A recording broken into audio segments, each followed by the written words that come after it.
ಗ್ರಾಮಾಂತರ ಜಿಲ್ಲೆ ನೆಲಮಂಗಲ ತಾಲೂಕಿನ ಚಿಕ್ಕನಹಳ್ಳಿ ಗ್ರಾಮದ ಮಂಜೇಶನನ್ನ ಅಲಿಯಾಸ್ ಹೊಟ್ಟೆ ಮಂಜ ಅಲಿಯಾಸ್ ಟೌಟರಿ ಮಂಜ ಎನ್ನಲಾಗಿದ್ದು, ಈತ ಕೇವಲ ಮಾಲೂರು ಮಾತ್ರವಲ್ಲದೆ ರಾಜ್ಯದ ವಿವಿಧ ಜಿಲ್ಲೆಗಳಲ್ಲಿ ಕಳ್ಳತನ ಪ್ರಕರಣಗಳಲ್ಲಿ ಭಾಗಿಯಾಗಿದ್ದ ಎನ್ನಲಾಗಿದೆ.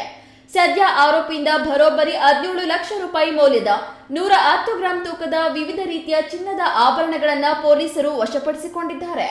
ಕೋಲಾರ ಜಿಲ್ಲಾ ಪೊಲೀಸ್ ಎಸ್ಪಿ ಕನ್ನಿಕಾ ಸಿಕ್ರಿವಾಲ್, ಅಪರ ಪೊಲೀಸ್ ಅಧೀಕ್ಷಕ ರವಿಶಂಕರ್ ಸಿಆರ್ ಹಾಗೂ ಎಚ್ಸಿ ಜಗದೀಶ್ ಮತ್ತು ಉಪಾಧೀಕ್ಷಕ ಕೃಷ್ಣಪ್ಪ ವಿ ಅವರ ಖಡಕ್ ಮಾರ್ಗದರ್ಶನದಲ್ಲಿ ಈ ತಂಡ ರಚನೆಯಾಗಿತ್ತು.